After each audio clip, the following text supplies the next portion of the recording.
बहुत ही crispy tasty कुंदरू पियाज भजा। तो फुल वीडियो को वाच करंतु, बहुत ही यूनिक रेसिपी। तो चलतु लेट नक रेसिपी आज आम प्रस्तुत करवा। नमस्कार, जय जगन्नाथ पेन झिली कुकिंग को आपण मानक अनेक अनेक स्वागत। तो देखो किसी कुंदरू को भलसे पूरा क्लीन कर धोईकी पूरा को गोल गोल पीसेस रे कटिंग कर देछि। आपण मानक जेमिति पसंद आपण माने एठी कटिंग करि परिबे। तो देखिए छोट छोट पीसेस रे कटिंग करबा द्वारा से कुंदरूटी फ्राई भाजिया समय बा फ्राई होबा समय पूरा क्रिस्पी रहइबो। तो पुणी चलतु गोटे करेई नवा, करेई आम अल्प टिके रिफाइन तेल एड करेंगे। रिफाइन तेल जगह आपने सोरिष तेल भी बन पारे। अल्प टिके जीरा शुखिला लंका को से एड करवा। पूरा जीरा शुखिला लंका टी आम भाजी हो सारा पर आम से एड करदे कुंदरू को एड कर पूरा हाई फ्लेम रे आपको टिके 2 ରୁ 3 मिनट पर्यंत टिके ढक्कन को बंद करी आम फ्राई करवा। तो देखो 2 ରୁ 3 मिनट पर आम ढक्कन को बाहर करी कुंदरू को टिके पिथिपातिया साहाଯ୍य भलसे टिके आपको मिक्स करदे।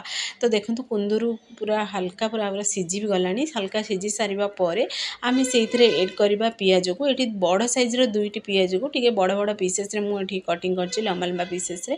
तो पियाज को एड करी आपण मैंने ये भलसे टिके मिक्स करदे।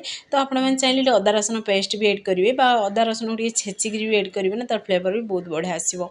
तो पुणी चलतु से आम एड करवा स्वाद अनुसार लुण जी आप पियाज कुंदरू नहीं ना से अनुसार से लुण को एड कर पुणी थे आपको टिके मिक्स करदे। मिक्स करी आम ढक्कन को बंद करदे पूरा 5 मिनट। 5 मिनट बंद करवा तापर आम ढक्कन को बाहर करवा। तो देखो कुंदरू परफेक्टली पूरा सीझी, कलर भी पूरा चेंज भी हो सारी।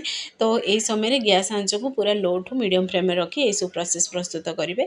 तो ये चलते से किसी आम गुंड मसला एड करवा। ये मुझे अधिक किसी गुंड मसला एड करनी, केवल हलदी गुंड 1 चामच देती, लाल लंका गुंड 1 चामच देती, गरम मसला देती 1 चामच। तो पुणी थे टिके मिक्स करदे। आपने चाहिए जीरा पाउडर, धनिया पाउडर भी एड करेंगे।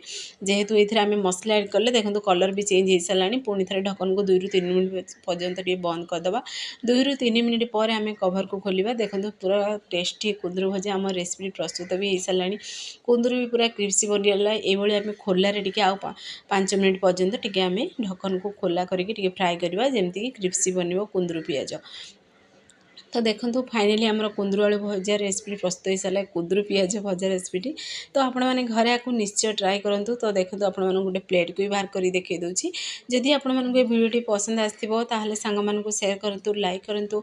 चैनल जदि नुआ अच्छी ताहले चैनल को मोर सब्सक्राइब कर दिंतु, बेल आइकन को प्ले कर दिंतु, जहाँफल मोर सब वीडियो नोटिफिकेशन प्रथम आपण मानक पहुँचो।